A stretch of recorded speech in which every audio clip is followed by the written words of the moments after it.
वही कातिल, वही मुंसिफ, अदालत उसकी वो शाहिद।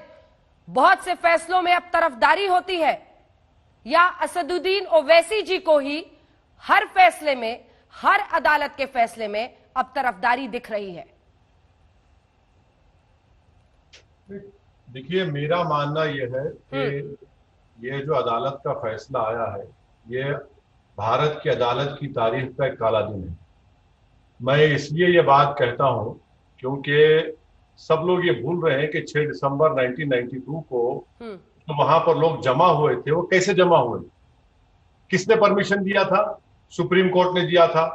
किसने वादा किया था कि मस्जिद को तोड़ा नहीं जाएगा? कल्याण सिंह गवर्नमेंट ने। अब आप मुझे बताइए कि जब सब लोग सुप्रीम कोर्ट से इजाजत लेकर वहां पर जमा होते हैं और बाबरी मस्जिद के फैसले में कोर्ट ये कहता है कि स्पॉन्टेनियस रिएक्शन था, एक डेढ़ एकड़ के ऊपर ये बाबरी मस्जिद है और कोर्ट ये कहता है कि ये स्पॉन्टेनियस था, क्या इसमें कॉन्स्पिरेसी नहीं हुई, प्लानिंग नहीं हुआ? और क्या चार्जशीट में ये बात नहीं कही गई थी कि कल्याण सिंह ने ये कहा था कि कंस्ट्रक्शन पर रोक है, डिस्ट्रक्शन पर नहीं है? क्या चार्जशीट में यह भी नहीं कहा गया था कि अडवाणी 5 दिसंबर की रात को विनय कटियार से मुलाकात किए? आप ये सब चीजें वहां पर हैं, तो फिर आखिर मस्जिद किसने शहीद की? कौन मस्जिद को तोड़ने का जिम्मेदार है? आप तो एक काबिल वकील हैं ओवैसी साहब, आप तो एक काबिल वकील हैं। कोर्ट ने फर्क किया है। मेरी एक बात सुनिए। अगर मैं आज तक के ऑफिस पे कॉल देता हूं कि कल आज तक के ऑफिस पर सुप्रियो के खिलाफ धरना होगा, और धरना होता है और वहां पर आज तक के 2-3 ओबी वैन्स को जला दिया जाता है, तो आप कॉल करने वालों को जिम्मेदार खड़ा करेंगे या फिर करने वालों को करेंगे? लेकिन मैंने कॉल किया है, मैंने कॉन्स्पिरेसी की है। आप बताइए फिर कैसे लोगों पर केस नहीं साबित हो सकता है? अयोध्या पहुंचने का कॉल किया गया था ना। ठीक है वकील साहब, ठीक है। अब मेरी बात भी सुनिए। कोर्ट ने फर्क किया है आंदोलन करने में, लोगों को बुलाने में, और दूसरी तरफ मस्जिद को तोड़ने में। कोर्ट ने तो उल्टा ये कहा है ओवैसी साहब कि इन लोगों ने रोकने की कोशिश की। अब इस पर क्या कहिएगा?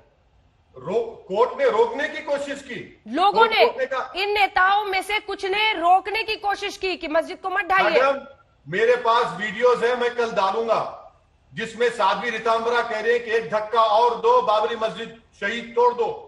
मेरे पास वीडियोस हैं कि उमा भारती मुरली मनोहर जोशी से बगलगिर हो रही है, उनको मीठा खिला रही हैं। रोक रहे थे वो। अडवाणी साहब की जो सिक्योरिटी में जो विटनेसेस थे, मैं सलाम करता हूं पुलिस ऑफिसर्स को, उन्होंने जाकर कोर्ट में कहा कि इन लोगों की साजिश, कॉन्स्पिरेसी और प्रोवोकेटिव स्पीच की वजह से मस्जिद शहीद हुई। वो मीडिया के लोग जिनको सलाम करता हूं, फ्रेटर्निटी को, जो अपनी जान को खतरे में डालकर वो एविडेंस दिए। कोर्ट ने इन तमाम को डिसरिगार्ड कर दिया। क्या ये बात सच नहीं है मैडम कि सुप्रीम कोर्ट ने सिविल डिस्प्यूट केस में कहा था कि ये एक मुनज्जम साजिश थी, कॉन्स्पिरेसी थी और एक रिलीजियस प्लेस को तोड़ा गया? क्या सुप्रीम कोर्ट ने कहा गया कि नहीं कहा कि नेशनल शेम है, क्रिमिनल एक्ट है, egregious violation of rule of law है? सीबीआई कोर्ट ने सबको भूल गया, कोई एविडेंस को नहीं देते। आप क्या पैगाम देना चाह रहे हैं भारत की जनता को इस जजमेंट के जरिए से? अब आप कह रहे हैं कि इस कोर्ट के किसी फैसले पर इस देश में यकीन नहीं किया जा सकता, क्योंकि आपने सीधा लिखा है बहुत से फैसलों में अब तरफदारी भी होती है। तो क्या आप कह रहे हैं कि अब न्याय प्रक्रिया पर आम हिंदुस्तानी विश्वास ना करें? ना, मैंने हरगिज ऐसा नहीं कहा। मैंने ये कहा कि ये जो सीबीआई कोर्ट का फैसला है ये गलत है, जिसको अंग्रेजी में कहते हैं एरोनियस जजमेंट है। इसने एविडेंस को देखा नहीं, और जो ये क्यों भूल रहे हैं, मैं बार बार कह रहा हूं कि सुप्रीम कोर्ट ने इजाजत दी थी कार सेवा की, और अगर वहां पर ये लोग जमा थे, इनके प्रोवोकेटिव स्पीचेस की वजह से, इनके प्रोवोकेशन की वजह से वो मस्जिद को शहीद किया गया। ये स्पॉन्टेनियस कैसा? आप मुझे बताइए कि कितने महीने, कितने दिन की प्लानिंग की जरूरत है जिसको कहा जाए कि स्पॉन्टेनियस ना हो? ठीक है, एक सवाल कॉल किया था आवाम को, किसने बुलाया था महाराष्ट्र से, देश के कोने कोने से, किसने बाबरी मस्जिद की ईंटों को लेकर मोमेंटो के तौर पर गए? और एक आज ही कोर्ट में मैडम भगवान दास नाम का एक आदमी है, उस पर एक्यूज है।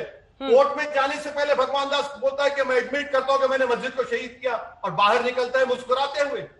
इसको इंसाफ कहेंगे आप? इसको इंसाफ कहना तौहीन होगी इंसाफ की। लेकिन सर दूसरी तरफ भी तो ऐसे लोग हैं। गौरव जी, इसके बाद में फौरन आ रही हूं एक सवाल लेने के बाद। ओवैसी साहब, इकबाल अंसारी वो बाबरी मस्जिद के पक्षकार थे, उनका मैं आपको बयान सुनाती हूं। कोर्ट ने आरोपियों को बरी कर दिया, ये अच्छी बात है, हम इसका सम्मान करते हैं। सिर्फ आप ही को क्यों पीड़ा होती है? उनको भी ऐसा लग रहा है कि जिनको बरी कर दिया है इसका वो सम्मान करते हैं। वो तो बाबरी मस्जिद के पक्षकार थे सर। तो उसका क्या मतलब? वो तो सिविल डिस्प्यूट में थे, तो क्रिमिनल केस है। अगर किसी की राय हो सकती है तो मैं मान लूं क्या? नमस्कार, मैं हूं अंजना ओम कश्यप। हमें उम्मीद है ये वीडियो आपको पसंद आया होगा। लेटेस्ट खबरों के लिए यूं ही देखते रहिए आज तक, और इस वीडियो के पसंद आने पर लाइक, शेयर एंड सब्सक्राइब करना ना भूलें।